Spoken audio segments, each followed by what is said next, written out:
Isa akong estudyante at ramdam ko ang hirap na dulot ng puspusang pag-aaral.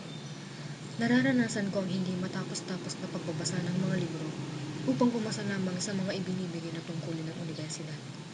Sinisikap kong itulak ang aking sarili sa mga bagay na alam kong makakapagpaginhawa ng aking estado sa buhay. Ramdam ko rin ang paghihirap na ginagawa ng aking mga magulang upang ako ay makapag-aral. Kaya't hindi ko lubos maisip kung bakit ang iba ay ginagawa lamang laro ang edukasyon.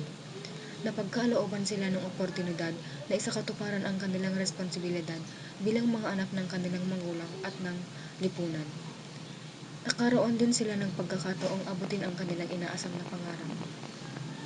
Ngunit sadyang may mga taong ang gusto lamang ay ang pansariling kaligayahan. Oo, alam kong nakakasawa ring mag-aral dahil nararanasan ko rin ito. Ngunit bilang estudyante ay nararapat lamang na bigyang importansya ang edukasyon dahil ito ang maghahatid sa atin sa rurok ng tagumpay. Hindi maglalakad ang edukasyon patungo sa tao.